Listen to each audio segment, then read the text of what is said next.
4 countries in an alliance. The United States, not the way it's on this map right now. I'll get to that. United States of America, Russia, no longer known as the Soviet Union. That's no thing. China and India. These 4 countries working together will have the power and the political will and have the tradition, have this concept of themselves as great nations, to be able to get rid of globalism, get rid of the empire, smash the empire, get it off the back of the world, and do what's needed, which is to stop the payment on these debts to these swindlers, stop the bailouts all over the world, and have each country be a sovereign nation, and build up manufacturing, build up science, and do what's needed to get us out of this terrible crash that's going on faster and faster. It's not stopping. It's getting worse, and we're going to have to change the world in that fashion. I'll get, in the end, I'm going to get to some of the things, just a brief summary of what has just happened to start this alliance, which is the idea of Lyndon LaRue. It's underway right now in Russia and China and some other things. Just as an example, one feature is the Russians have announced that American investors are interested in building a tunnel from Alaska to Russia to allow high-speed trains to go across the Pacific Ocean and to unite 50% or 75% of the world's surface by high-speed trains. Now, when I say Russia and China and India and the United States of America, to some of you, perhaps the older people here, you have a memory of enemies of the United States. We're talking about allying with not just these countries, but really with Japan, Southeast Asia, the other countries, allying with Iran, allying with Iraq. But you can't just do that one country at a time. You need to force the real political power and population power of these great nations. But wasn't Russia our enemy under communism? China, our enemy under communism, according to the story that you're told, right? Japan, our enemy from World War II. Vietnam, our enemy from a later war. Korea, North Korea, our enemy. They're still blazing that in the headlines. Right? All these enemies. Germany will play a key role in this because they have technology that needs to be part of building up this new world and getting us off of the global world. These countries were our allies. And we brought to the world from the United States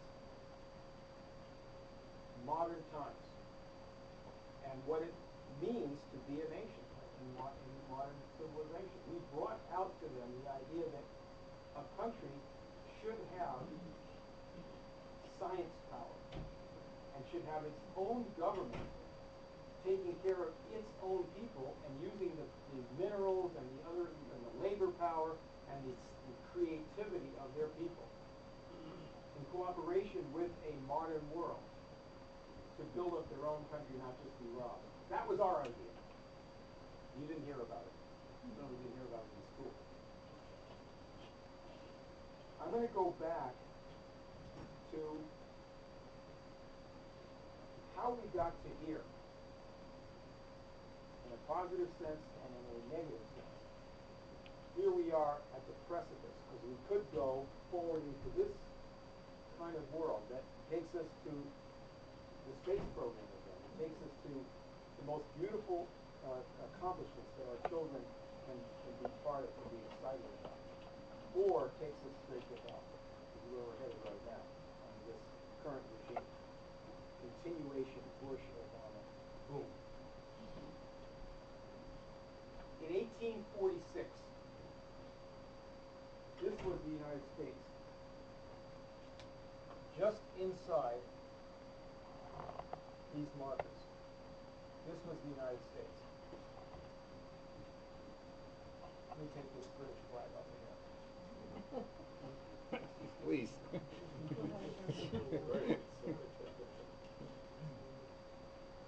This is British territory. It wasn't called Canada, it was just British.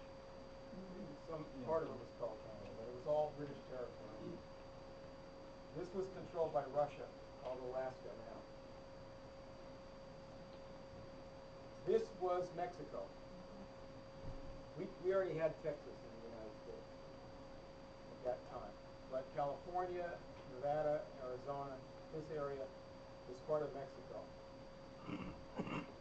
And this area here, the entire Pacific Coast area of North America, was a no man's land. We called it the Oregon Territory. And it was mainly controlled by a British military and commercial operation known as the Hudson's Bay Company. They had as their troops Iroquois and other Indians that they used, who were in effect slaves to the British Empire, and they actually were using them as one Indian tribe against another for the purposes of preventing any human development of this area.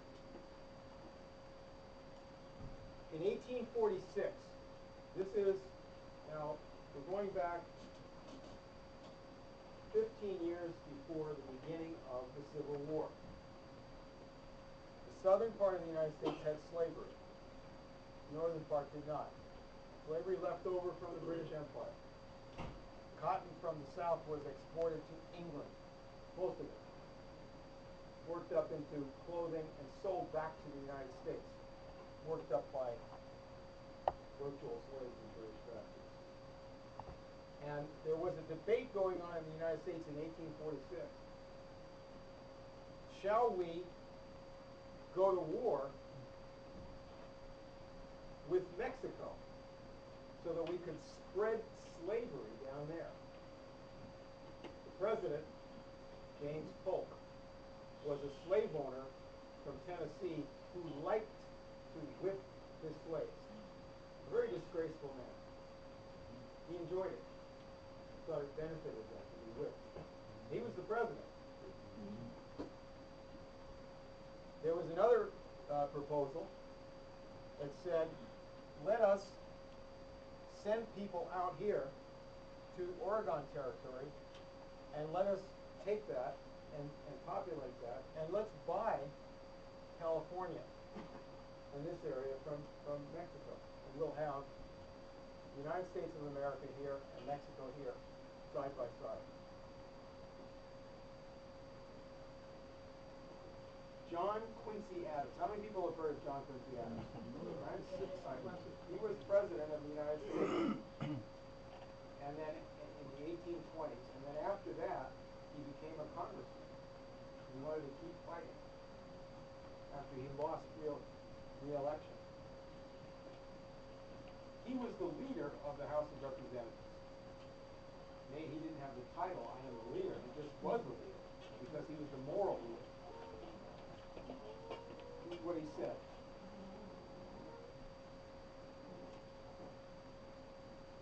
We had an agreement going back to the time when he had been Secretary of State, where the British and the United States agreed that this didn't belong specifically to either country, but that people could go there from either country. And if you went there from the United States, you would be destroyed by the Hudson's Bay Company, by Indian attacks that they were running, or by, they had a monopoly of all the tools. They wanted no agriculture, nothing. So this wasn't working at all. They didn't want any settlement there. They wanted to keep it as a no man's land. And Adams said in the Congress, I would press a resolution giving the notice this day. That means giving notice to the British, this is over. This part of the treaty that we had to give them a notice of some months before we said we're not in this treaty anymore. I would give notice this day. He said, it would only be saying to Great Britain, after negotiating 20 years about this matter, we do not choose to negotiate any longer. We shall take possession of what is our own. And then, if to settle the question of what is our own, you wish to negotiate, we'll negotiate as long as you please. We may negotiate after we take possession. Much laughter. These are the records of the House of Representatives. Much laughter. This is the military way of doing business. Increased merriment. And then he said, then he talked about how, I'm not going to read this part, but he talked about how the Southern representatives in Congress had been big, tough talkers about, let's take Texas and put it in the Union. And we need to take other areas from Mexico. We need to beef up our army.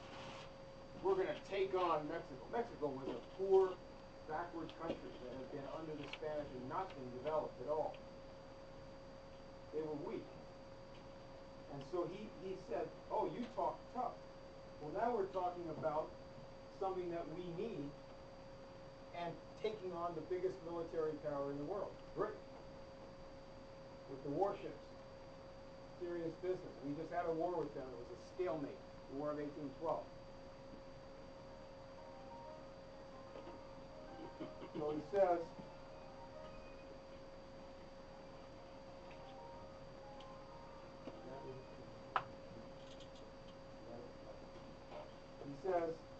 if Britain chose to take it as an act of hostility on our part, and Britain starts a war, we hope there might be but one party. The war would then have less of those terrorists, which his friend from South Carolina has just discovered. He says, if a war shall come, which God forbid, the whole country will have but one heart and one united hand. And of this I am very sure, that in that case, Great Britain will no longer occupy Oregon, nor anything else north of the Canada line. In other words, he's proposing that we go totally into the West Coast, into this territory. If that means a war with the British, they're going to lose the rest of this. Out of here. And then you have side by side a powerful republic up here that speaks English, and a powerful sister republic, or could be developed as a powerful republic, that speaks Spanish, side by side, neighbors and friends. But we have nothing in common with the British Empire. That's the proposal.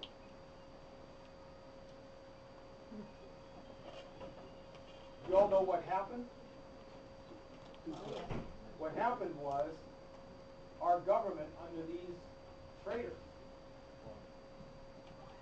said, no, we're in with the British. We're going to go and bully the Mexicans and try to spread slavery. So the same people who gave us the Civil War later on, people from South Carolina and the Southern Confederates. All right, so now, who's John Quincy Adams? When he was Secretary of State, he made this agreement with the British in 1818. We had no power to do anything with it right then. It was a very small country. He also made the Monroe Doctrine under the Secretary of State, under President Monroe. He became President of the United States. And what I'm going to talk about, what I'm going to show you here, is that what we did then,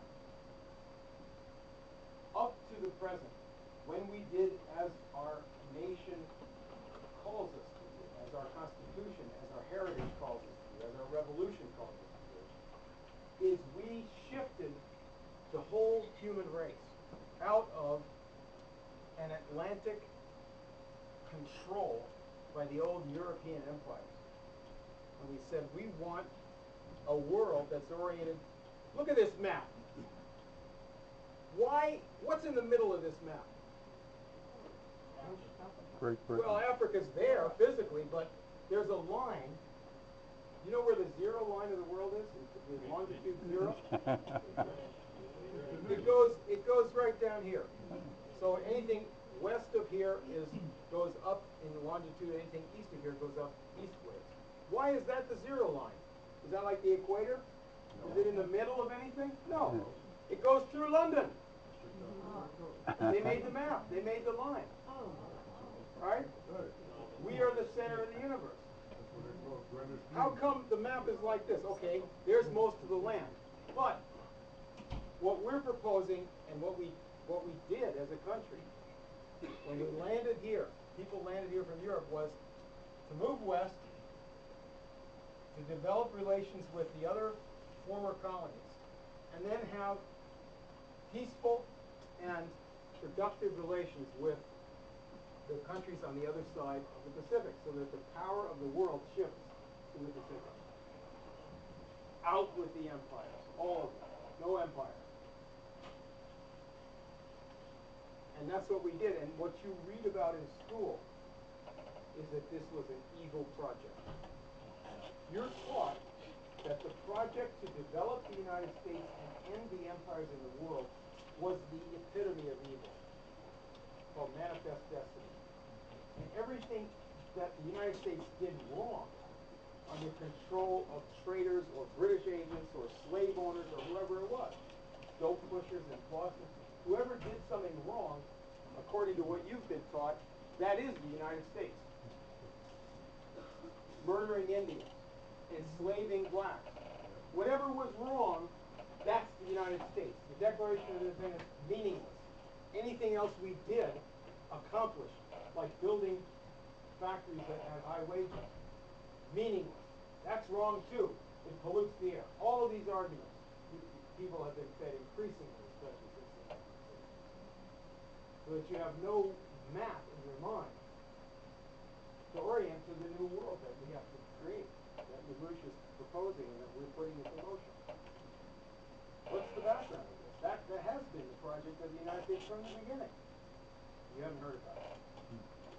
That's what we're discussing today. When President John Quincy Adams took over in 1825 as president, he used a law that had just been passed by Congress to order the Army, U.S. Army engineers from West Point, to begin planning the railroads of the United States. We had no railroads. And they planned about 60 railroads. And all the railroads were given money from government, from state, federal, or local government to build. There was no private, purely private railroad. This is a project of the country. What happened out here? A man that you might have heard of, or probably didn't hear of. Anybody hear the name Marcus Whitman? Ever hear of him? No. There's a statue of him in the U.S. Capitol. He's a missionary who went out to Oregon. It was Oregon Territory. In this time when it was under the control of the British Hudson's Bay Company. Okay, wait a minute. Okay, let's take 1 minute and everybody in the room turn off your cell phone. Okay? You know how to do that? You know how to do it? Everybody turn them off. Okay? The end button down. They put them on no ring or whatever. That's one T or two T's for Whitman? W-H-I-T-M-A-N. Marcus M-A-R-C-U-S.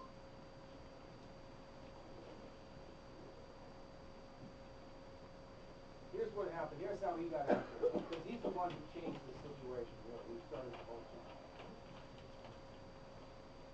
You've all heard of the Lewis and Clark expedition? And the United States bought from France the middle of the country, this part here.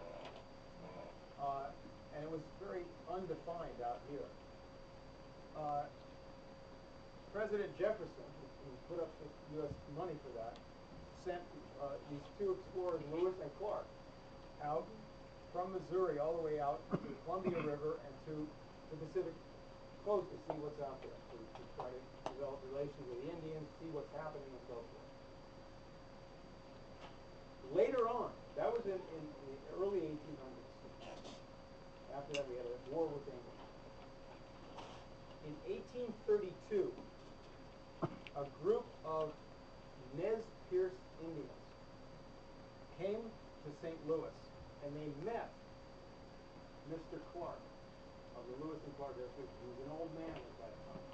And they told him, "We want teachers. You told us we could have teachers on the expedition. We never got them. All we got was the Hudson's Bay Company and a bunch of very strange Catholics called Jesuits who seem to be gun runners. And that doesn't seem to be what we're confused about that being the Christian religion. They're gun runners for the British, even though they're French. Strange.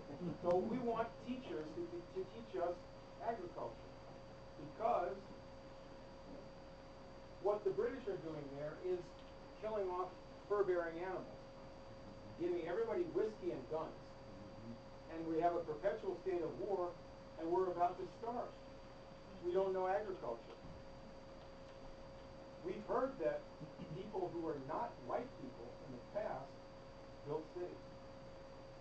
We were told that by your expedition. We were told that in Indian legends as well. We were told that there were cities down here.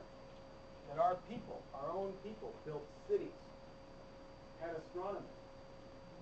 We've got to get science. We've got to get agriculture. Will you send people? Will you send missionaries?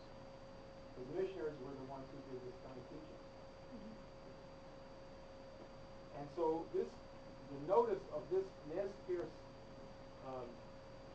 delegation in 1832 to St. Louis to Mr. Clark spread through Christian circles in the United States and through political circles, and caused a great sensation. And Marcus Whitman went out there with some other people, and I want to give you some idea of the conditions. Whitman, by the way, said, you know what we should do? We should have a kind of a Pony Express message system. There was no telegraph yet. And this, on an Oregon Trail, let's have an Oregon Trail and a Pony Express, and this should be policed by Indians. Because, he said, they would be able to break up the Indian raids on travelers. Because all Indian raids are led by subversive renegade white men. I heard that. Really? That's my first time hearing that. I know. Marcus Whitman's statue as a founder of Oregon is not the only statue there. The head of the Hudson's Bay Company has a statue in Oregon too, as the father of Oregon.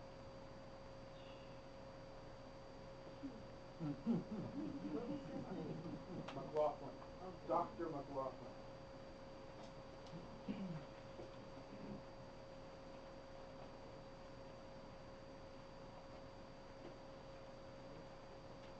The Jesuits had a relation with the Iroquois Indians who were out here, and this went all throughout Canada. Iroquois were set up as a master race by the British and by the Jesuits for the British. And they spread a pagan religion among the Iroquois Indians. They did not convert them to Christianity. They didn't build churches out in the various areas where they were. They used them as an instrument to set up a confederation of different tribes under the control of this British-controlled Iroquois outfit. And this pagan party was operating out here also, on the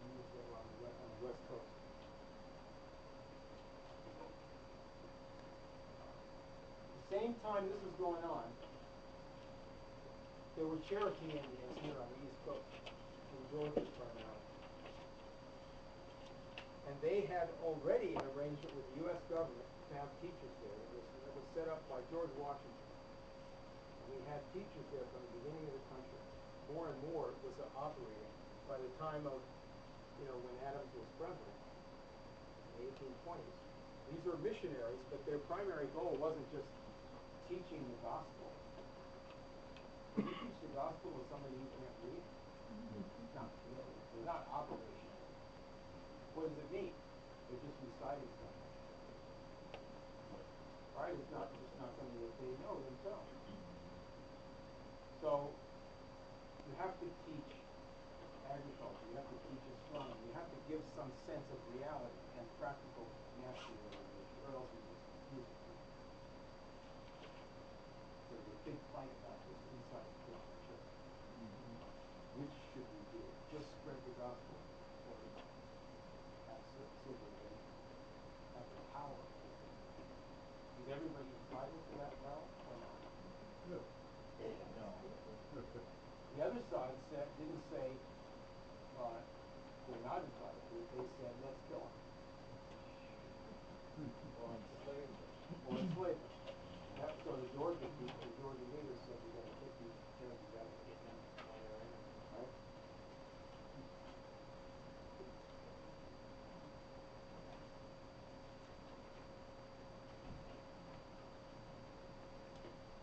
So what happened in 1843, Marcus Whitman, who had set up in what's now Walla Walla, Washington, went back and led 900 settlers across the Rocky Mountains in covered wagon, which was impossible to do, and he did it anyway. That increased the population of settlers from 300 to 1,200. And it was that incredible feat in 1843 that led a guy named James Polk, who was put up as an idiot candidate for president. He said, well, people are all excited about Oregon, so I'm going to have a slogan when I'm running for president. And I'm going to call it 54-40 or fight. You ever hear that? Yeah. That refers to the latitude. Here's the 50th latitude.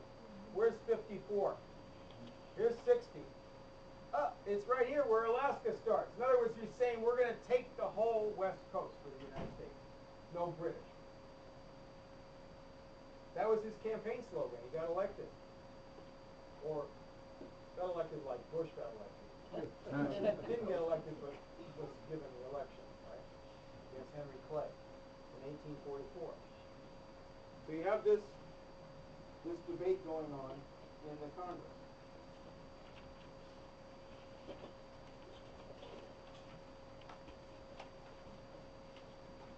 So what happened?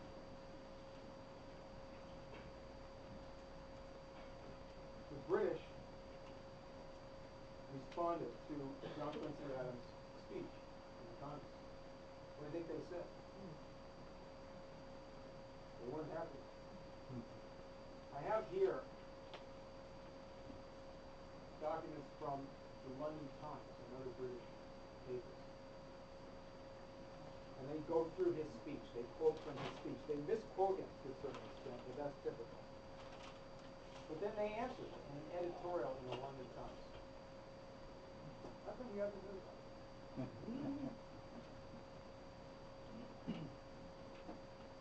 They talk about America's preparations for war. We're building up, we're doing things in Norfolk and elsewhere to build up warships. The war with England. And this is the London Times on the Oregon question. Here's what they say.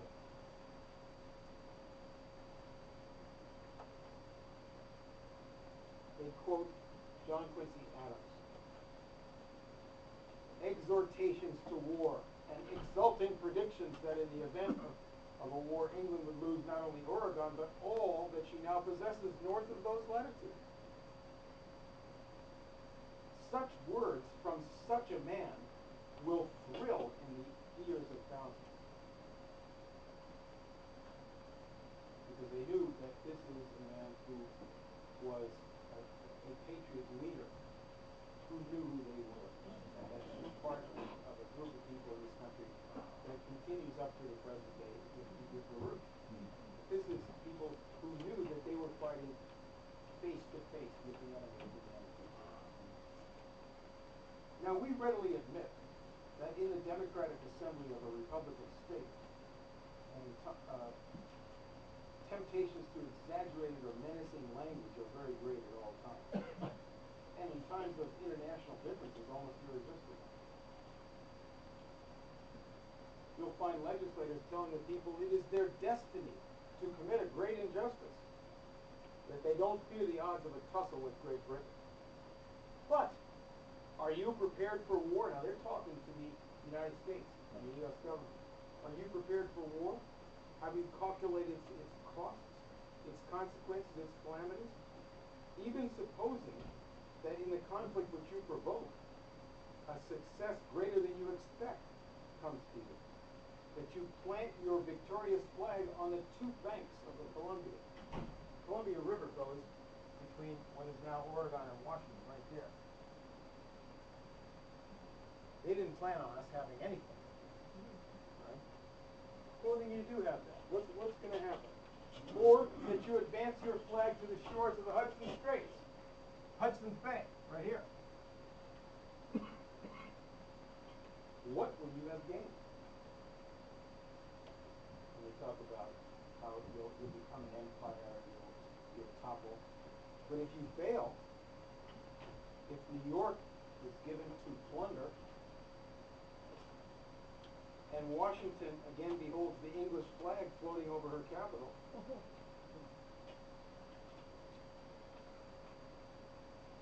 remember the scenes of 1774? Will you reenact them? The country would suffer dreadfully in the attempt.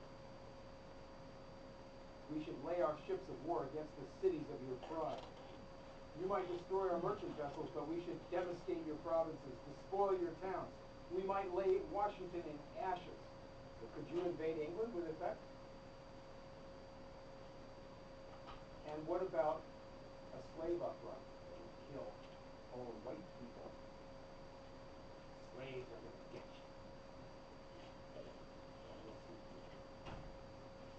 This is the British response.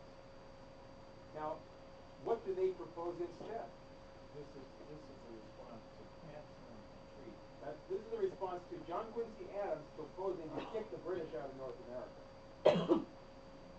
What the British propose instead of that is that we should leave the West Coast, or a lot of it, to them, and leave them up here, and that we should go to war with Mexico to spread slavery. Because if the United States spreads slavery, then the slave system, which is controlled internationally by Britain, will completely destroy the United States. And that's the end of any problem. No republics anymore. If slavery spreads, you have no republics. Because slavery is a murder system. It's not a production system. You don't have a profit. Or the pirate goes to sea, puts money and buys a ship, and gets 20 times the value of the ship. Is that a profit? That's not a profit. Profit is when you produce more than you consume. People got money from it, but it was just by murdering people and ruining the soil. So they're proposing that we should destroy our friendship with other countries in the hemisphere and leave them out.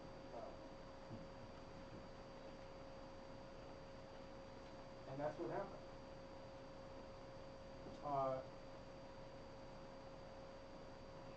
May 13th, 1846, the President demanded that Congress declare war on Mexico. June 15th, 1 month later, we concluded a treaty with England, the Oregon Treaty, 1846. James Polk. We just launched an unlawful war against Mexico. Well, we could have bought California. And the treaty what did the treaty do with England? Left them in control of all of this area.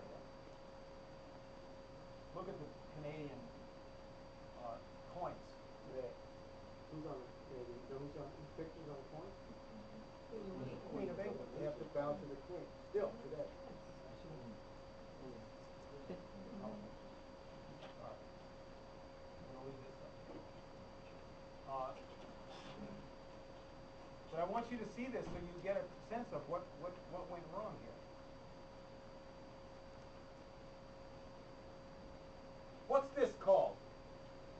What's that part of Canada called? British Columbia. We gave that to them as a bargain. You can keep this. We'll just be confined to this lower area here.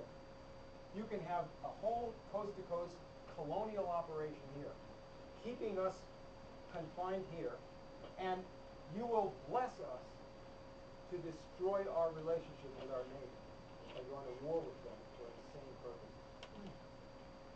That was the deal that was made. And of course, 15 years later, the people who made that deal made war on the United States, called the secession, right? Civil War. Same people, same operation, armed by the British. The next year, Marcus Whitman was murdered, he was assassinated. He and many other people in his mission by a group of Indians, Cayuse, who were told that he's a doctor teaching agriculture and science. They were told that he was poisoning them with measles. And one of the priests went in there. And by the way, the head of the Hudson's Bay Company, the law firm in that whole area of the world, was himself a participant in this slavery operation. Very unusual for British trade. One of the man named Spaulding, who was a friend of Whitman, told the story to the Congress that the priests from this military operation, the British military operation, had gone to the Indians, taken them into Whitman's compound, and come out of there with a jar of liquid, and saying, "Here, this is the poison that he's been giving you to give you measles." And there was a massacre. What was reported? That was reported. Just like the Lincoln assassination later was really reported. People knew this was a British operation. Congress published this. What do you know about it now? Why don't you go on? How about if you go on Wikipedia?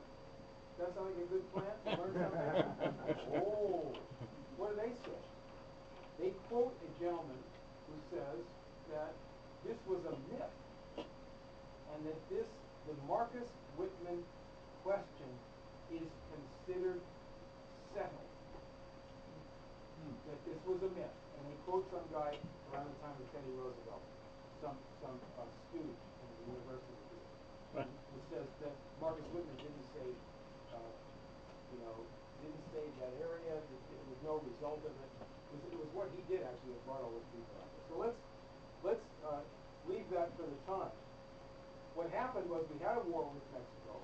Lincoln came into that Congress when John Quincy Adams was still in there as a congressman leading that. And Lincoln put the mustache on James Polk. Like somebody else we know. That's right. He did, and he said, "Look, this war is a farce. This is he showed that Polk was a liar. Polk had claimed the Mexicans had invaded the U.S. Show us the spot where they did it." Yeah, I was just going to say, was that the spot resolution? That's spot resolution, that's right. And in 1860, when Lincoln later ran for president of the United States, he put out a campaign autobiography, a short sketch of his life.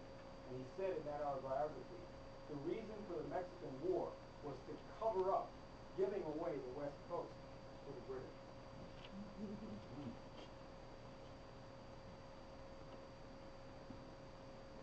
There were other missionaries at the time.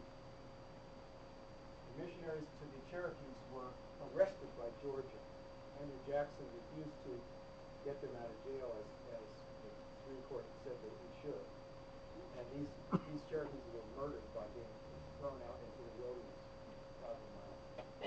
So there were also missionaries that went to Hawaii and trained Sun Yat-sen, the later leader of China's revolution in the American style, Lincoln style.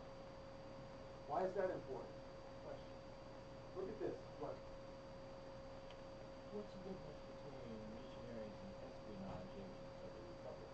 Well, there were British missionaries, and there were a few missionaries under their control, like the missionaries who went to China. I mean, our guys being agents of the revolution. That's what I'm going to explain. What's this? Who knows what this is? British flag and clothing. Yes, this is the flag of Hawaii. Now, Oh. What? Still? that's the flag of Hawaii right now. They got a Union Jack on They it. got a British flag right in the middle of it. Obama's birthplace. So here's the problem. The British were operating here. What were they doing here? There's an island here called England. What are they doing over here? They want to make sure that the world is in a permanent state of war and despoilment. What happened at this time? The very time that we're trying to settle people in Oregon to get peace and development, get progress going on. The British had a war going on across the ocean. They're protecting it by some of their operations in Hawaii. And they had a war against China, 1840 to 42, to sell them opium, and the Chinese resisted.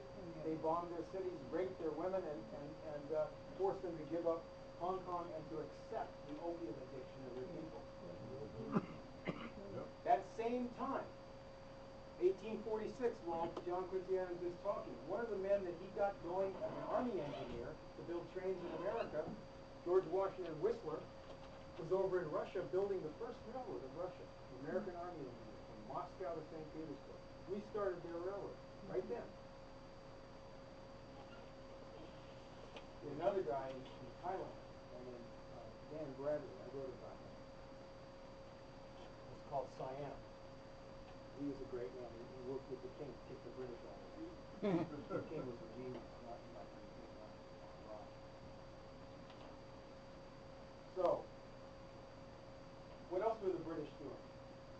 They had British troops in Ireland at that time, guarding the food in Ireland so that it could be exported from Ireland while the people were starving at the crops failed. Same thing we did during the French Revolution. Famine of Ireland. This is mass murder. So you're talking about a world conflict about whether we're going to survive or not. The Congress that backed Marcus Whitman also passed a law saying let's set up a telegraph and have the government pay for it. Okay. All right. So anyway, they had another war, by the way. England and France went to war again against China, 1857. More opium wars. And in that war, the British said, okay, why don't you take over Indochina, take over Vietnam, France, so we can have poison, opium, genocide.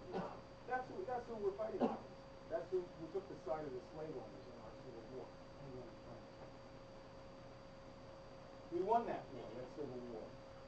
Slavery ended. It was ended by the U.S. Army, including 200,000 black people who were in the Army. And we built a transcontinental railroad paid for by the U.S. government that went all the way to that West Coast. That went out to the San Francisco area. We were in the process of building another one out to Seattle. And we wanted to develop this area as a springboard for South America and for the Asia place to work with Russia, with China, with India. had a celebration in 1876 in Philadelphia. The great centennial, 100 years from Declaration of Independence. And at that World's Fair, the biggest one ever put on, we exhibited our machinery and the effects of high wages on, is that successful? Is it successful to pay people a lot to be a worker? Yeah. Yes, that's the most successful system. The system we have now, it doesn't work at all. Now the idea is that a country is supposed to get the cheapest labor it can. And most of the people should work to make egotistical pleasures for a few billionaires. Insane, completely insane. But we had a high wage system by tariffs and other things. And at that World's Fair in Philadelphia, 1876, the image of Confucius and Muhammad were up on top, on display throughout this, and right in the middle of the old machinery.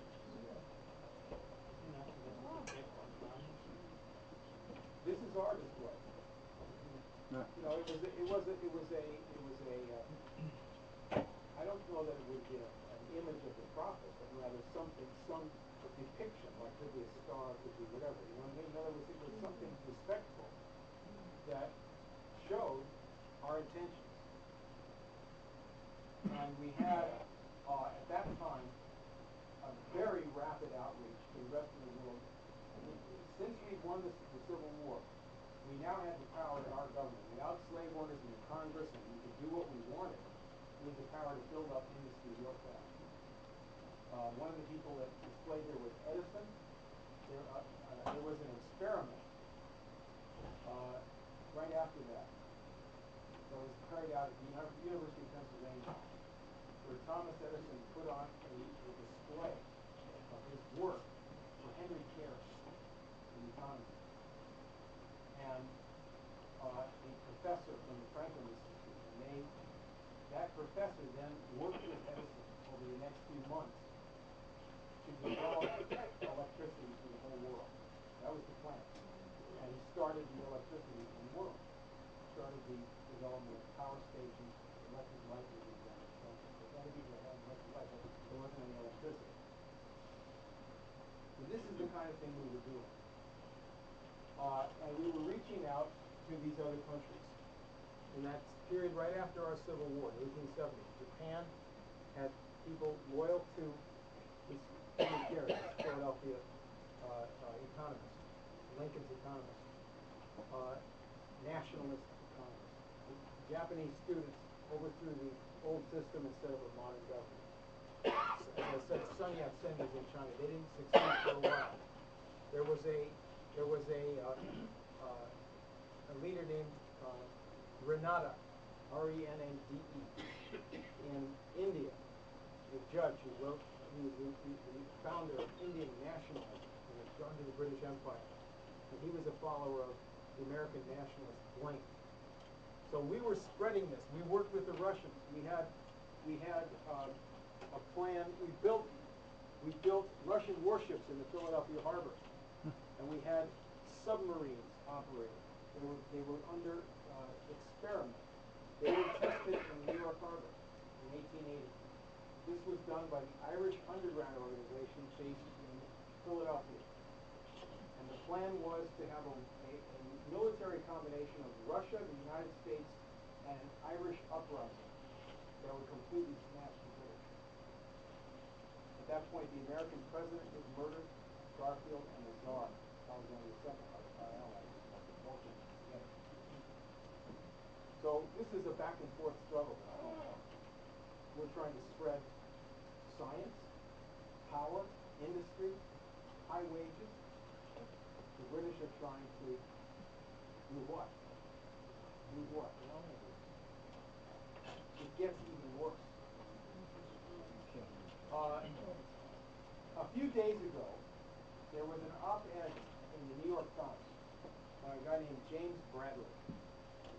This was the day before Pearl Harbor Day, December 6th. And he said that, who was responsible for Pearl Harbor? You might have heard some populists or right-wingers say that Franklin Roosevelt was responsible. He said, well, I looked into that, and I found that it was Roosevelt who was responsible, but not Franklin Roosevelt. Oh. It was Teddy Roosevelt.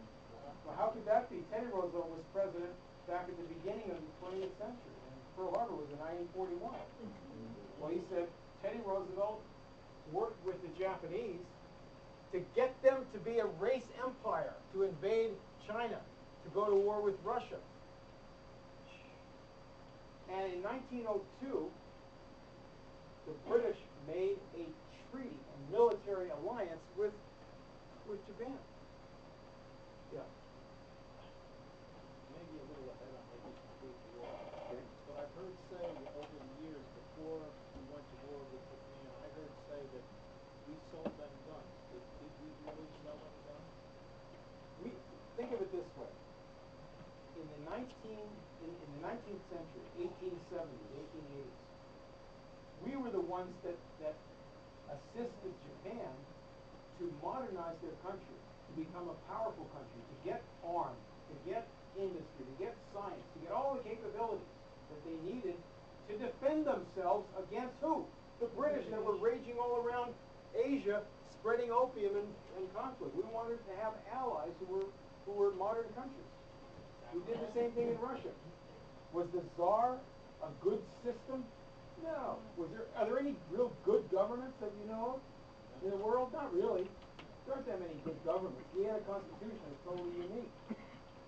But our idea was, when we sent people in the 1850s to Japan on ships, Commodore Perry, and on those ships, we had guns on the ships, but we didn't shoot at them. We said, you got to take notice here. It's not a problem. We've got some looters and murderers running around, and don't push it. On our ship, we have telegraphs. We have machines. We have trains, whole trains, 1/4 scale model.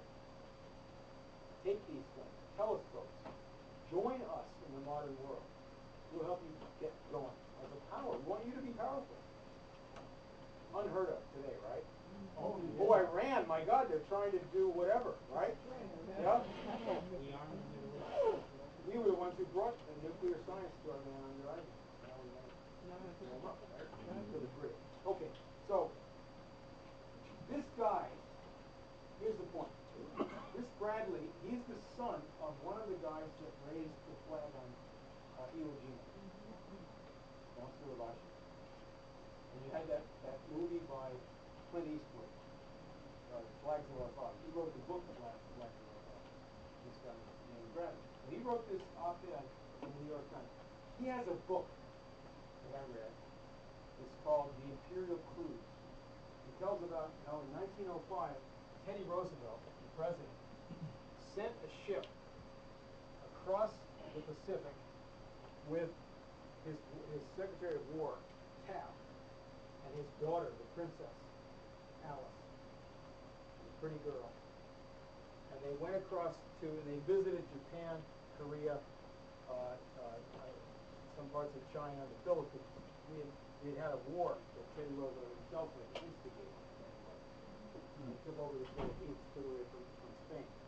So this ship went and visited all these places and spread the doctrine from Teddy Roosevelt to the Japanese. You should take over the whole area on behalf of the alliance of the white men and the honorary Aryans, Japanese. Now this is a true story. Unfortunately, he hasn't got a clue about anything that comes before that. Who is Teddy Roosevelt? Where's this come from? How did Teddy Roosevelt become president? McKinley was assassinated. Because the president was murdered, McKinley, William McKinley. In 1898, when McKinley was president, they gave him a map. The Army engineers gave him a map. They had planned with the South American countries 5,000 miles of railroads to totally unite this hemisphere. And we were giving the steel from Philadelphia and the locomotives from Pennsylvania to build the Trans-Siberian Railway with the Russians. So we were doing that then. Well, what LaRouche wants to do right now. We were also Charles Flint from New York was planning a tunnel. That time. Bering Strait. Yeah, Bering Strait tunnel. So He was murdered. Teddy Roosevelt takes over, his enemy. And he was vice president. Got forced onto the ticket by blackmail. Republicans against the 1950s. And he says, we're going to introduce British methods here.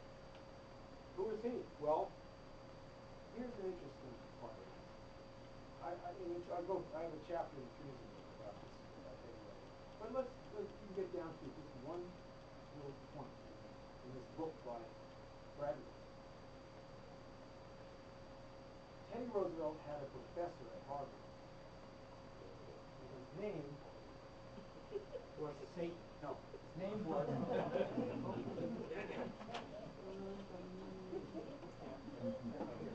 guess he wrote the book. Yeah. His name was Shaler. Now this guy was a teacher of, I don't know what you call it, science, social science, anthropology, all of the above. He had just come back from England. He's an American, so-called. He had gone to England in the 1870s. Teddy Roosevelt was there in the late 1870s as a student college. And this guy, Shaler, had gone to England and had met with Thomas Huxley and with the Prince Edward Albert, who was later Edward VII, and met with the whole circle of Thomas Huxley in England, who had just instituted a revolution in science. What was that revolution?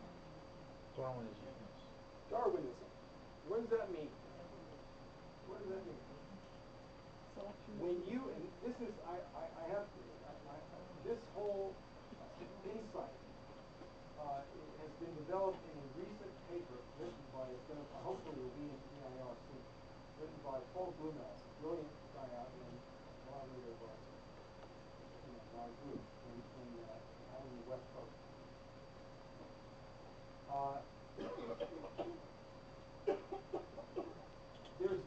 You can prove from the record of geology that the years of the Earth are not as a literal unit as rivals would say they are.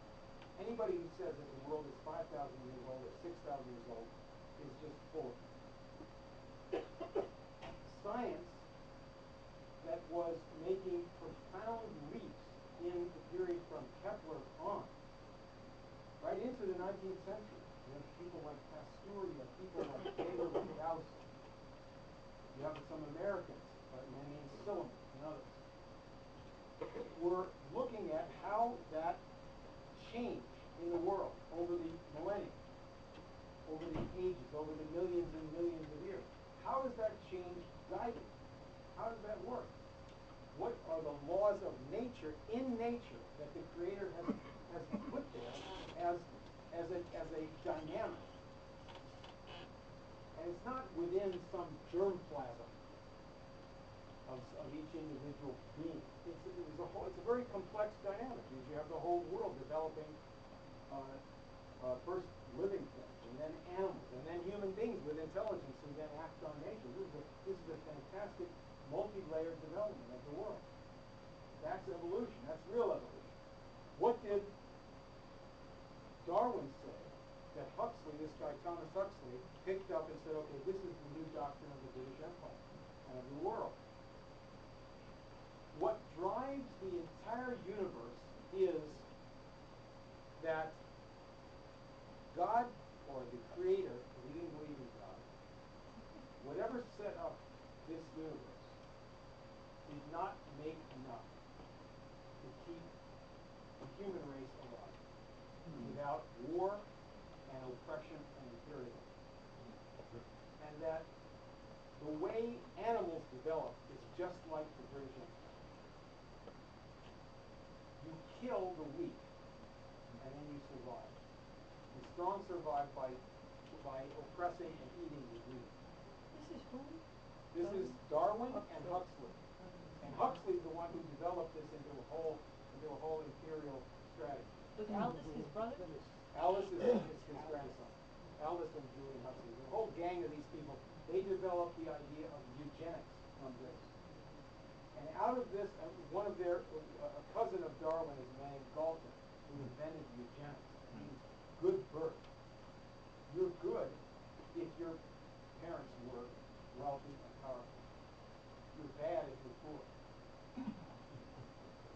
You deserve it. And you should kill off the poor people because they're an expense. And that was developed by Malthus, and he's the one who said that the reason people starve in India is because there's too many of them, not because the British stopped them throwing food and made them grow opium. Oh. This is the whole idea of the total lie. What do we know for sure is the total dynamic of evolution? Well, that's still to be known. We know something of it. This is a fight for human knowledge that's going to be developed, and creationism, so-called, is really a very shallow. It's a farce.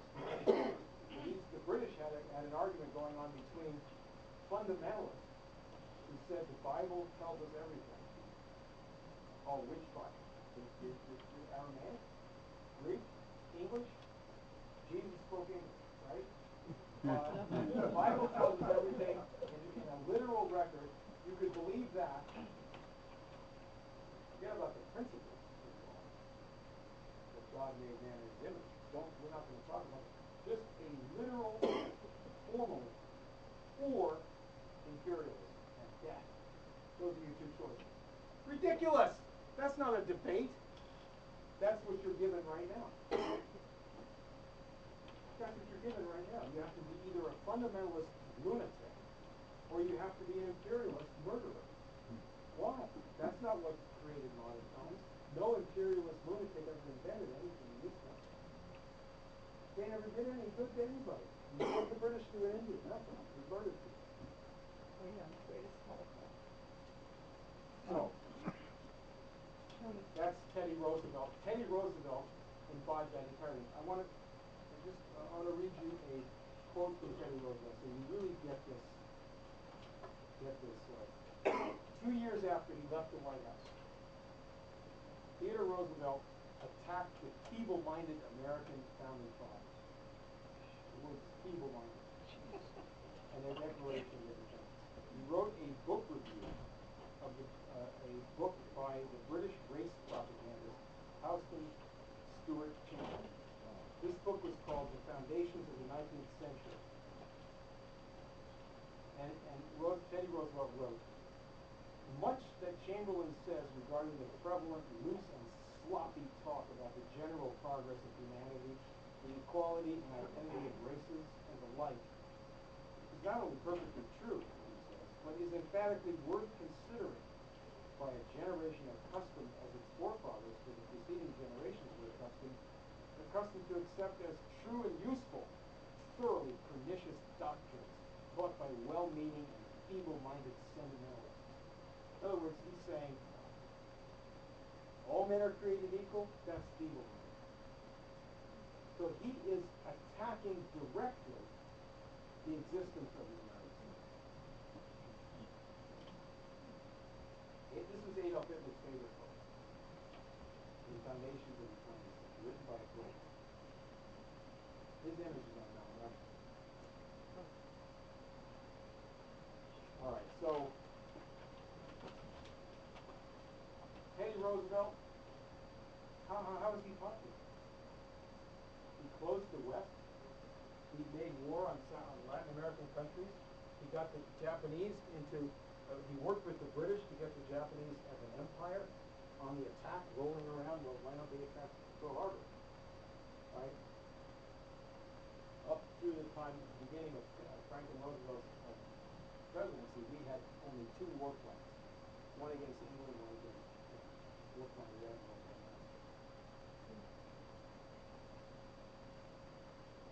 There was a historian named Beard, Charles Beard, who wrote that wrote in 1913, the United States Constitution was a farce.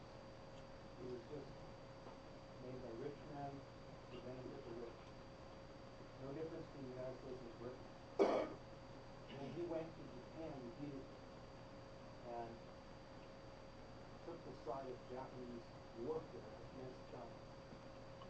He also said we should get into World War I on the side of the British.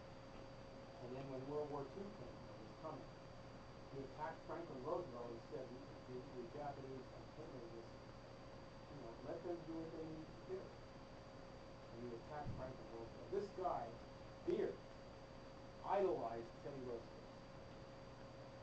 And many populists get their stuff from this guy. One of those people who get his whole point of view from him is a man named Howard Zinn. He wrote the so-called People's History of the United States. What does he say about the American Revolution? It's baloney. What does he say about Lincoln? He's a fraud. He's working for the corporation. Same thing with Franklin Roosevelt. He gets it from this race imperialist, Charles Beard.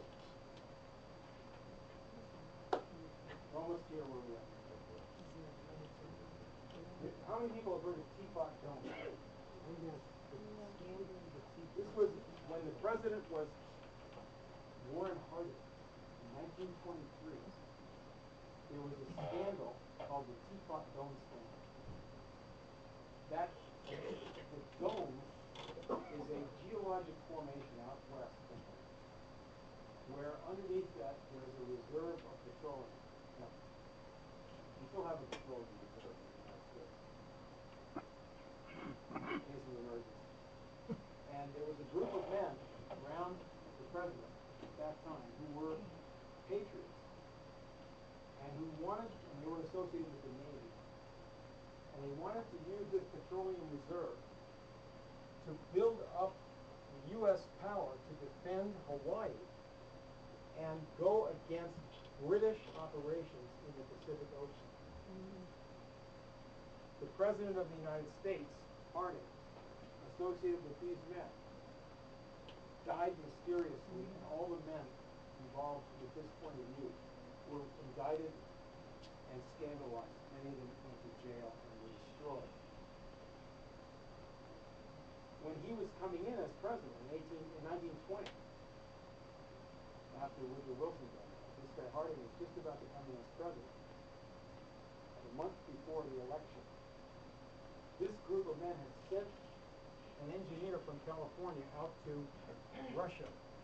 They had a communist revolution already. Why did they have a communist revolution? Because Russia was destabilized and wrecked by the Japanese attack, the war, anarchists whirling around there. And the chaos of this whole British operation everywhere was destroying the old relation of the U.S. with Russia. So the communists took advantage of this and took over Russia in 1917. That's why there was a Bolshevik revolution, because of British operations to destabilize the entire continent. But despite the communists being in control in Russia in 1920, Lenin, these American patriots sent a representative to Russia and met with Lenin in 1920. And they made a deal to have the United States develop eastern Russia, develop the oil and gas and coal, and have a naval base on this peninsula so we could go against the British and the Japanese. An American naval base inside the Soviet Union. And we were going to sell them $3 billion worth of locomotives and tools. Lenin agreed to this. H.G. Wells wrote against this. This is terrible. Almost being duped by the Americans. They think that this is not activity in Russia. Terrible. The Americans discovered terrible ideas. Those people, peasants, all over the time. And so what happened out of this is the whole administration was blown away in the Teapot Dome scandal and the mysterious death of the president. So, I'm going to fast forward to the present. Here we are. LaRouche, my wife and I took a little tour on Saturday through New York, our old haunts. We went to a place on 14th Street where Lyndon LaRouche departed first class in April 1966. So the first class were people staying together and said, let's form a political group. Well, we went in to see that, but we just started meeting at his house. And what LaRouche did, and what we did working with him, was to discard the whole 20th century history that was given. and also to look at the other sciences and arts and see what has gone wrong. Because the way the culture has been developed for people is still overcrowded.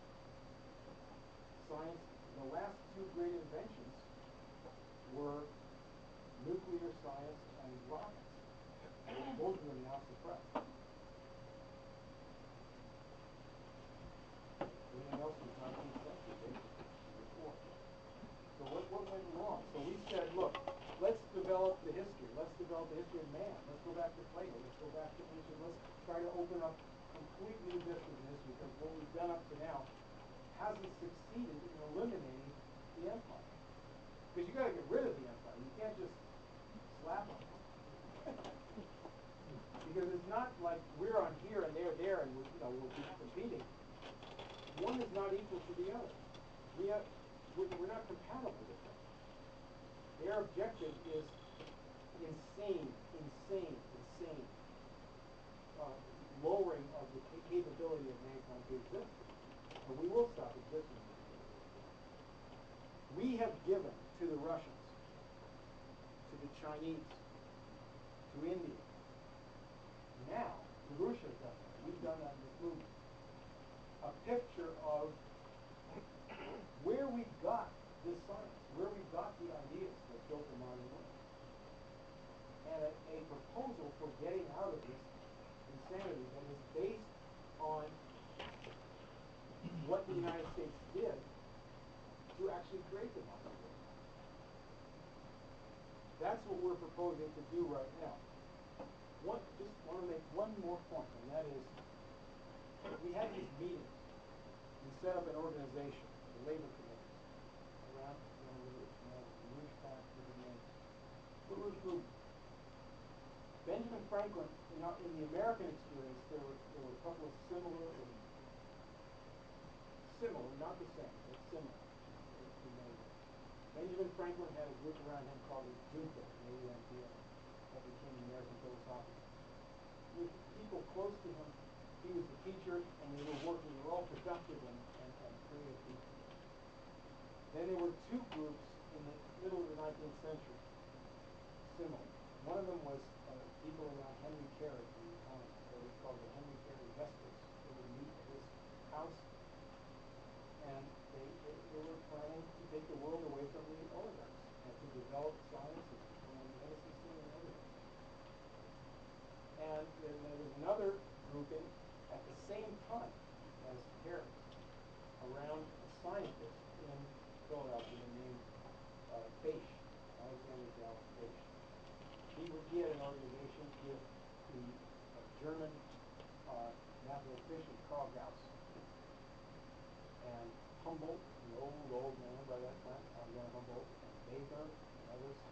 And that was called the Magnetischen Forum, the worldwide organization of science, including some people in England, but we had friends in England. And they met around Beisch, and it's fascinating that this was the character of the leadership, of the real leadership, including military. That is the type of leadership that we are creating in the Rouge movement, and that we are going to intelligent people, whether they are neighborhood people, or union people, or legislators, or scientists, or people in the intelligence community or the military. We're doing that now. We've been doing that for years. Lyndon LaRouche did this in 1982, 83. And he proposed breaking out of the whole era that happened after the death of Roosevelt. So having the U.S. develop laser beams to shoot down missiles and share that with Russia. That was the strategic defense initiative that Rouge designed. He also went to Mexico, met with the president there. The president declared a moratorium on gas and declared the middle of the rights. Henry Kissinger. The president of Mexico had a press conference. Rouge was sent to prison. Prime Minister of India met twice for 2 years. Look it up on Wikipedia. I'll say, well, she didn't really mean to.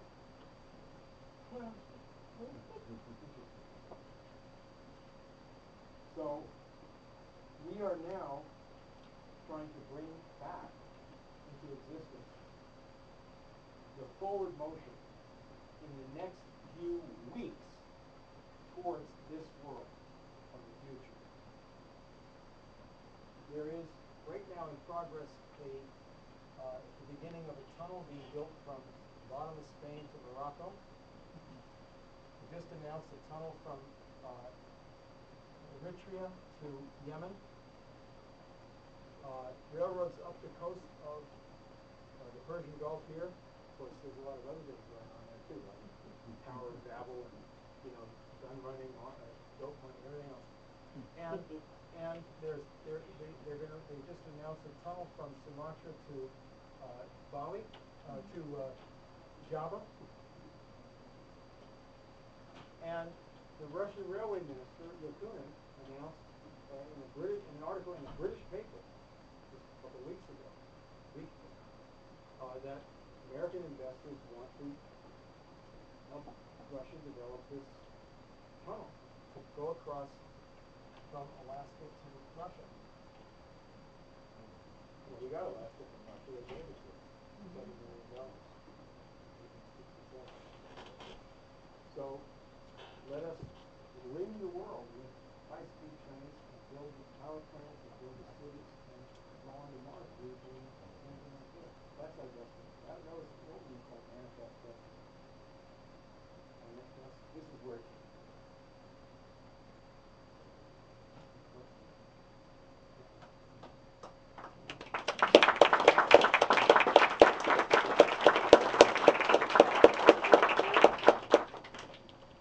Going back to the Mexican War, wasn't the president of Mexico controlled by the British at that time?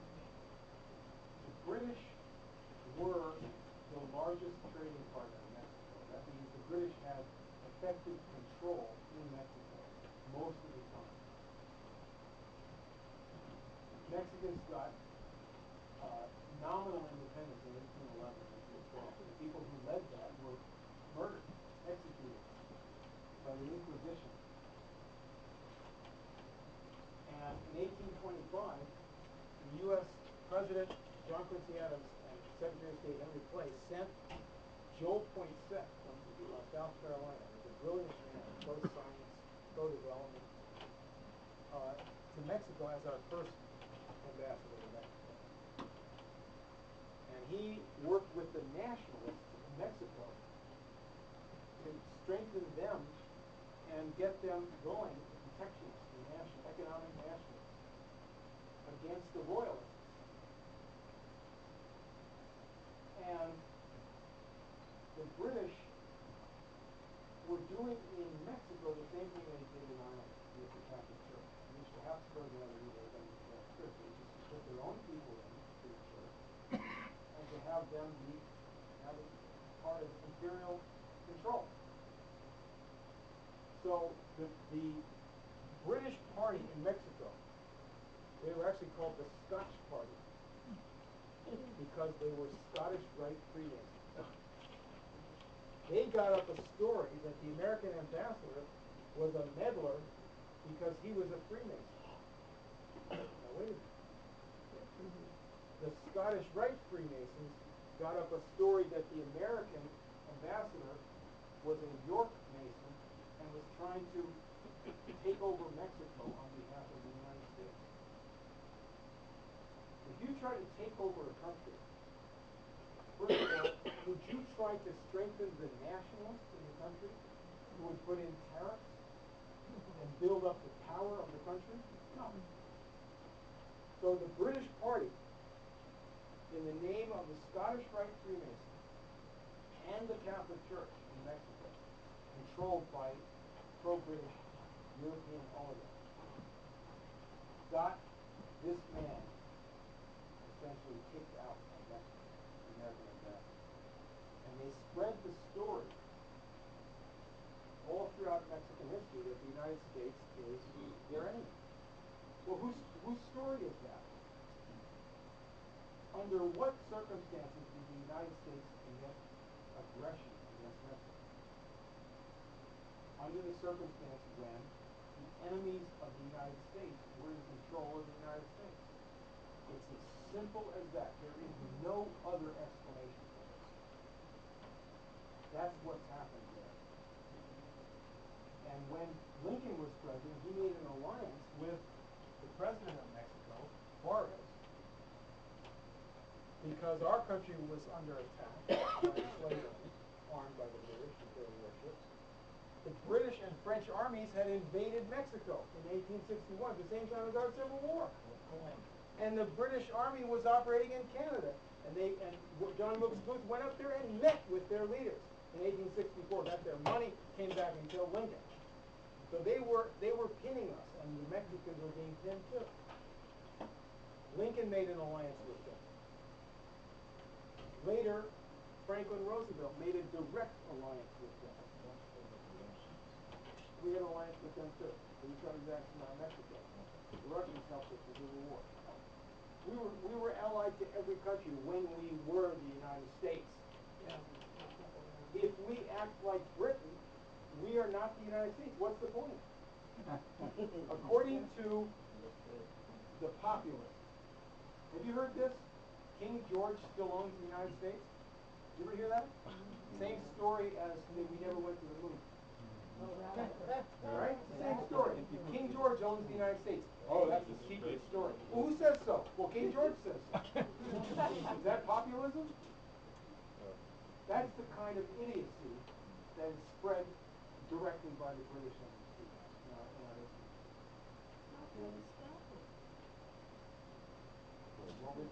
So we're up to right now, yeah. Now, LaRouche is saying that we should go and colonize parts of Mars that developed it. I'm just wondering if the British Empire is thinking of extending its empire to Mars, if they could get there. In other words, if they got there first and established regions there, they could say that the U.S. cannot go there because this is our territory. That's a serious question because it's not like the British invented empire. Empires have been with us since forever. And does that mean that they will always be with us? Polio was with us forever too. Maybe we can get rid of that. Right? The British, it's an interesting problem. Physically, the British can't do anything. The Russian railway minister pointed out that if you wanted to go with railroads, don't use the British model, because they just collapsed all the railroads with privatization. And it was people who were stooges for the British, like that guy that has a statue in front of Grand Central Station, Vanderbilt. He collapsed the railroads. He never built any. The Erie Railroad was built by New York City. Governor Seward, a follower of John Quincy Adams, took Army engineers and state money and built the Erie Railroad. These pigs took these railroads over and destroyed them. That's what the British and their friends did everywhere. They never built anything. They can't build a rocket to go to the moon. They destroyed our space program. They shut it down. They sent out these stories that it's bad for you to spend this kind of money. And the baby boomers ate it up. They said, oh yeah, let's go back to nature. But that's the British physical. But yes, they could spread this at any time in the future. This poison. How do you overcome that? You have to have an idea of man that is more powerful than what we have now, that we have had at certain times in the leadership of mankind and that has inspired people. The idea of Prometheus and the way of life. For example, the people that developed our railroads and developed our steel mills and our canals also set up the symphony orchestra. Why'd they do that? They did that in our big cities later too. These globalists, what do they do down in Mexico? And the so-called, they didn't take our jobs and put them in Mexico. They closed our jobs and they just set up hellholes in Mexico to put parts together. They didn't build any cities there. They didn't build anything.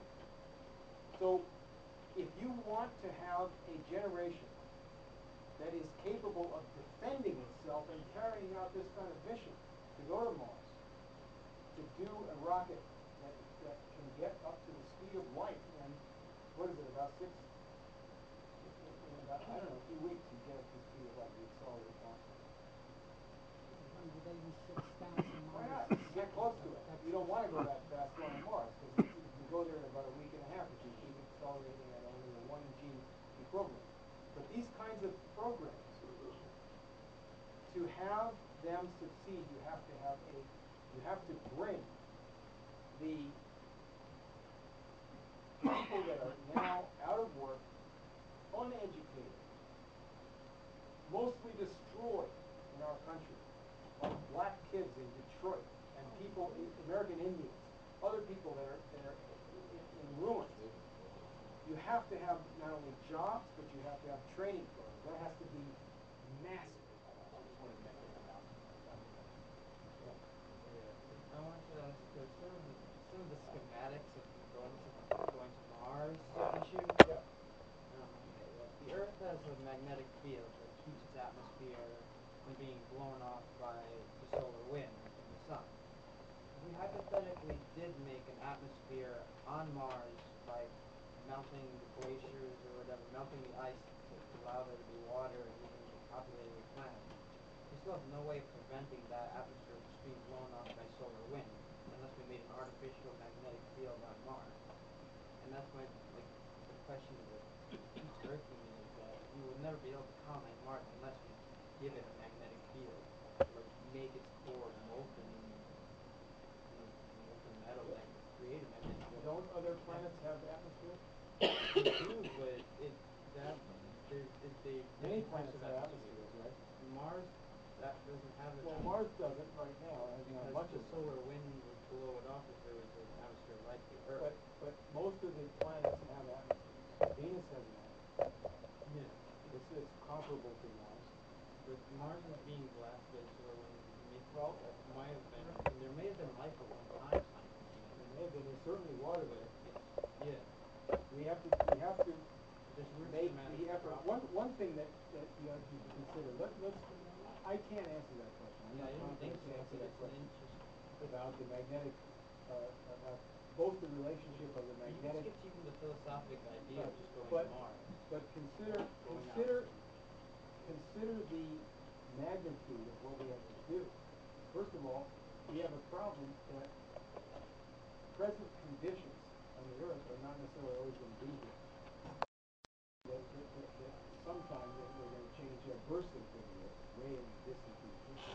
Plus there's emergencies that come up, like happened maybe to the dinosaurs, like with an asteroid, whatever. We want to be able to have the capability of having other homes for human beings. And so we can't live on the moon except under a dome. You can't. It's a sterile environment there. Mars has many elements of a life-bearing world.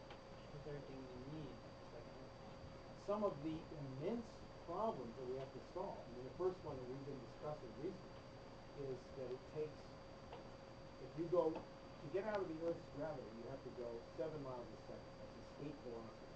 You shoot something 7 miles a second straight up, it'll keep going. Less than that, it'll fall down. You go 5 miles, about 18,000 miles an hour, it'll go into orbit, but it won't get away. 25,000 miles an hour. The moon is 250,000 miles away. That's a 10-hour trip. You don't go straight, you usually go in orbits and so forth, so it takes you about 3 days to go to the moon. If you go that speed with a chemical rocket, blasting, getting away from the Earth and just blowing it, it'll take you 8 months or a year to get to Mars. Weightless. Destroy your body, destroy your mind. Not a practical proposition. You're not going to ferry people back and forth under those circumstances. Men, women, and children. And supplies and so forth. So you solve the weightlessness and the time in the same way. This is what we're projecting. You go at a constant acceleration. You know how when you accelerate in a car, it doesn't do that? So the rocket's pointed that way, and the floor is down here. The point of the rocket towards Mars is this, and the guy's pressed down to the floor by constantly accelerating. When you get to a certain point close to Mars, you turn it around, and you decelerate. You still have that push down. So the pushing down is the equivalent of gravity. You calibrate it exactly so it's the equivalent of 1 g, 1 point of gravity. And by accelerating at that rate, up into the millions and millions of miles an hour, you get there in a week to 10 days. A chemical rocket can't do it. You have to put a million tons of fuel in the rocket until you get off the ground, right? So you have to go to the moon and get the fuel that's there called helium-3. It's an isotope that's on the moon. You can use that as a fuel for a fusion rocket, a fusion reactor. That's the process in the thermonuclear bomb, neutron. That's the process in the sun, fusion. You're going to have a reactor. We're working on it. We're going to have it in various places around the world. You need a rocket that gets you there really fast. These kind of things, if you do these things, you develop really fast all kinds of capabilities to help in this earth right now. For all metal industries, for all mining, for all development of labor power, for mental leaps and inventions of all kinds. Think what we were doing before this disaster after the death of Franklin Roosevelt. Political and moral disaster. We were a nation of inventors. People came in, blacks from the South, people from the Caribbean, people from Europe, went up to Detroit, went to Chicago, got a job. People were inventing everything. Some of that story is twisted on how that all happened, right? But nevertheless, we did do these things. This was fantastic development. Everything new was invented. Airplanes were developed. Participated in people. We got from nothing. Why can't we do that kind of thing again? So yes, you should be in touch with the people who are doing this, and I'll try to come up with some answers to that myself. Yeah. I don't see how you can get to Mars in 2 or 3 weeks. What about the tremendous distance?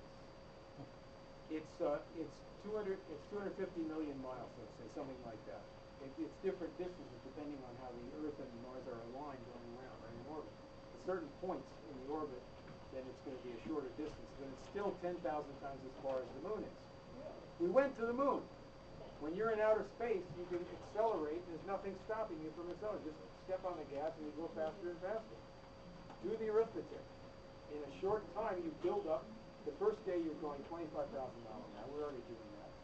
The second day, you're going a lot faster than that. You're up into the hundreds of thousands. Then But you what get up about the into the friction millions. on the vehicle? What's that? The friction on the vehicle. There's no compression. There is actually, as you accelerate, it does press you back, but you only want to accelerate at a gradual rate that is the equivalent, pushing you back, the equivalent, because you're weightless, right? You get the idea? So this is also, is another point. When we build this tunnel, you'll have the ability to send freight really fast on a magnetic levitation train. If you make a tube and take the air out of the tube, the train doesn't have wheels. We already have these kinds of trains. There's some of them operating in China. People know how to make them. If you take the air out of the tube, so instead of going 400 miles an hour the way they do now, they run into air resistance. So you take the air out of it, they can go as fast as you want. Just keep accelerating. You can go thousands of miles an hour as if you were in outer space. Why not? Yeah. Get around the world in 2 hours. You can go as fast as a rocket. Why not? You wouldn't want to do that for passengers because it'd be a lot of fun to go on a passenger trip and you could see stuff as you're going around the world. Wouldn't that be nice? But we could do these kinds of things and continue the changes in what it means to be a human being that we had before. In the old days, what it meant, for example, right now what it means in Africa, to be a human being in Africa, is that all of the vast unknown mineral resources, including things like uranium, and all kinds of specialty metals, forget diamonds or gold, trash like that. All the agricultural resources, different types of climates and soils, and beautiful minerals, and all kinds of other things, water resources. None of it is used. If you look back in African history, you see these empires, and they were rich. Why were they rich? Well, they used what they had because they weren't people. Now everything is sold, and it's all exported. They can't even make anti-AIDS drugs. The Al Gore bill, he threatens them. Can't do it. So What is Al Gore that's our threatening? existence right now. That's insane. Why not go to the point of developing the cities and the railroad system to give farmers and workers in these countries the power to move goods, to develop new science processes, develop isotopes. We're going to run out of some minerals. We're going to have to get other concentration of minerals that we know how to use. Like we develop petroleum and coal as new resources. We can't keep burning trees for fuel, right? We have a bigger and bigger resource base the more science we do. But we're not doing that there. So that Africa, which is rich, is poor and dying. Why? Only because of this crazy economic system. And the concept that it's right and that it's in accord with human nature, people eat each other. I have two comments and then I have a couple of questions. But the first question, what does Al Gore threaten them with if they want to create more availability of anti-AIDS drugs? When he was vice president, he was assigned to negotiate with South Africa. Or assigned himself or whatever. And he went there and he threatened them. Mbeki was president, and he said, we cannot tolerate South Africa producing, is it retrovirals? Yeah, it's right. We can't allow you to do this and break the patents, because that destroys the free trade system, which depends on the sanctity of property. Susan Rice was part of that too. Yeah, Susan Rice, who is now our ambassador to the United Nations, was part of this deal. So these are Democrats who have this. So I wanted to make two comments and then I have some questions for you. First of all, what to make out of this, I still don't know, but it does concern me. My dad was a part of the company, the National Association of Mutual Savings Bank for the United States, and he tried to put forth a Fair Banking Act, which a professor created a law out of Syracuse, PhD in monitoring, to take it to Congress in '72. He built the first ATM. He was one of the first computer scientists in the world. He was Venezuelan, and he went and got his doctorate on an oil scholarship from Venezuela. And he was interrogated by the CIA while he was finishing his doctorate. And my dad, being a smartass, just kind of defended them and said, yes, I had tons of plots, and gave a whole story. And then, they realized it was their point and trying to intimidate my dad, and they left him alone. In any case, he used information systems to help strengthen the banking system in Puerto Rico. We were there for a year or two. He tried in Venezuela. I don't think it did much good, but in the late 70s, early 70s, late 60s. And then, I think through Citibank, I don't know who he did it with, he went to the Mexican banks. And he was trying to give them the strength of computers to help nationalize the banking system. And within a couple of months, he got a very serious amoeba. He was ill for a year. They couldn't figure out what was wrong with him, and he later got cancer. I just have to throw that out there. I don't know. The other thing is that I have a colleague who's a professor also in psychology. You have a strong motivation to help us do all this. Yes, I do. And she's studying a culture of stress. And I was talking to her about how much we screw over the vets, and that one of the reasons that the suicide rate is so high among these kids coming back from Iraq is that we've lied to them. And they go there and they realize that they're not there for any reason, that we claim that they've gone there. And that I found it real strange that I called the VA and I said, look, I had 2 PhDs, I don't have a license, but I worked 16 years, let me help for free. And I couldn't get a phone call back. And people were gone by 2 and 2:30 in the afternoon. And I was saying, how are we helping these vets if the psychologists are gone by 2 in the afternoon? What if they got a job? And she said to me, your son was in Iraq, and that he came back a disaster. And that that they overdrugged him with so many drugs that he got a heart condition and other problems from the drugs that he's never going to quite recover from, but psychologically he's coming back. And he said he can't really talk to her about what happened there because he says there's been so much misrepresentation of what's going on that it's almost enraging, and he feels like he can't have the dialogue with the civilian. He's beginning to be able to talk. But I thought it was very intelligent that she said we pathologize the vets before we give them any vehicle to speak to each other, because then we shouldn't keep them silent. But let's look on the positive Positive side. side? What's the Okay. problem? Think about Venezuela or some of these countries right now. They're very confused. Yeah. Very confused. The green agenda. Castro even took the side of Gore and global warming. What is this? This is a direct result of the British Huxley Revolution in Science and Teddy Roosevelt, who's the founder of conservation in the United States. Man cannot tamper with nature. That's Hitler's point of view. In Mein Kampf, he said that the Jews were in a conspiracy to get science to look under the skirt of Mother Nature. And they tampered with nature. That's what all that research was about STDs and oncology. So what is global warming? Global warming says you cannot have factories. You can't change, like people in India. Most have no electricity. So global warming fanatics say you will never have electricity. And don't whine about it. You're going to have to die. That's it. And you know the guy that went against them in Africa, Kwame Nkrumah, was part of the American Civil Rights Movement. And then he went back to Africa and built this great dam on the Volga River and made the biggest artificial lake in the world to get electricity. The British hated that. I just want to say that Lincoln, in one of his speeches, said right makes might. And Hitler, many years later, said the exact opposite. He said might makes might. That's right. That's it. I just want to point that out. That's exactly the concept. Yeah. Just a comment and a question. Speak up. I think it's really ironic that right now it's Russia and China that are leading this Four Powers Agreement when they were the two nations that were using the communist system.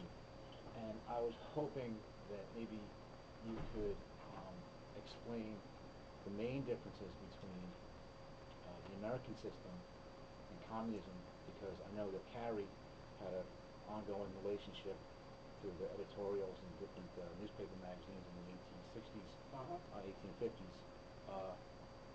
And if you could explain, like, what are the main differences other than what I know of the American system? Okay, that's a very good question. Let's end this with that. Okay. In the 1870s, Henry Carey and his friends developed the most important labor movement of American working people. It was called the Knights of Labor. And one of their inner circle, Terence Powderly, who was mayor of Scranton, Pennsylvania, became the main organizer, the leader of the Knights of Labor. And they recruited unemployed, employed, black and white, immigrants and natives, women and men, to this labor organization where they taught people American system economics, nationalism. He identified Standard Oil as a foreign corporation. And so this was their point of view. Now, if you look at history and politics in history, in the dynamic of the development of the world, such as we see here, we're in a fight. Are we going to develop it or are we going to be crushed worldwide? You can go to several sources of socialism. One source of it is Karl Marx, operating in England, pinned down in England, mentally and physically. He's being paid by Engels, a British cotton capitalist, who hates the United States like the rest of the British. Marx is somewhat better on that question than he is, but he doesn't have a clue about the history of the United States. He doesn't understand. Marx is saying that the British are changing India for the better. He said they were hurting. Was Urquhart was also involved? Yeah, Urquhart. I don't want to, this is not all about Karl Marx. There were also socialists and communists who joined working people and other people, intellectuals and so forth, who joined that and similar movements, who were not Karl Marx, who were not British agents, and who who were people that had other agendas, good and bad. Some of them worse than Marx. Anarchists who were British stooges, and other people, or anarchists who weren't British stooges. They may have even been worse than the British. Crazier.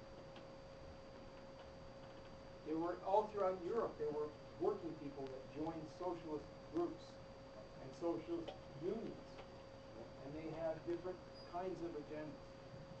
During the lead up towards World War I, when the British were pushing for all the countries that we were allied to fight each other, to try to break up the American alliance, they wanted to get a great war, a catastrophe. The socialist movement, you could say, in the world could be divided into three different pieces. One piece was the Bolsheviks. They're in Russia. They've got their thing with Lenin. They're really mixed up on history, on economics. They're also running a country. So Lenin became the head of state. All kinds of new problems. And it got worse under that Soviet system. Then you have socialists like Eugene Debs in America. He's a labor leader, railroad union leader, led strikes in the railroads, and he's a socialist, but he is a follower of Schiller, not Marx. He loves Schiller. That's his model. That's interesting. And he is a friend of Terence Powderly, who's a Catholic, and who's actually they got a pope. We helped to get a new pope in there to back this labor movement up, Pope Leo XIII. Debs was put in jail by the U.S. government, allied to England, for imposing World War I. So you had people like him in Australia and in other countries. They were socialists, but they were really nationalists. They were patriots. They were trying to save mankind from being destroyed. They didn't know the whole history of this thing. They hadn't learned the things that we know about. They knew a lot of it, though. They went against Wall Street in London. There were also people in the Irish movement that were on the fringes of this, but they weren't really socialists, but they sounded like socialists in many ways. They weren't socialists. Jeremiah O'Leary and other people. Then you had another group in the socialist movement, a guy named Connolly in Ireland, and similar types in Germany and elsewhere, who were real, authentic pigs representing the British Secret Service. And to them, socialism meant anti-Western, anti-American, pro-war, pro-imperial. This is in so many ways. You ever hear of the Austrian School of Economics? Sure. That's their kind of socialism. A world government to make sure there's no nationalism. To stop all tariffs. And they say, well, we're anti-capitalist. Hayek, the last chapter of his book, The Roach's Circle, he's supposed to be for free enterprise and private property. His last chapter says, in order to make sure we have free enterprise and free trade, we have to have a world police state to stop any country from protecting its borders and protecting its production and raising wages without any government interference. So we need a world police state with military force to smash any government that tries to protect its people. That's familiar. So, but that's that kind of socialism. That's H.G. Wells' kind of socialism. He was a socialist who taught Corliss Lamont, the son of Thomas Lamont, the Morgan player. He taught him to be a socialist back in his party. So that's British and party. So it's a complex question. We have friends who identify themselves as communists, even today, in Eastern Europe, and as socialists. That's why I There's bring that people up. all throughout India and other places that identify them in different ways as socialists. There's socialism of the British Fabian Society. George Bernard Shaw was a eugenics race fanatic. And he praised the Houston Stewart Chamberlain book, said this is the master of history. He knows all history. He's the one who's feeding the ideas of the people like Teddy Roosevelt and that kind of thing. These people are real pigs. That's the enemy. That kind of socialism is the enemy. What is it? It's the empire. It's the predatory view of him. It's Zeus over mankind. And that's not God.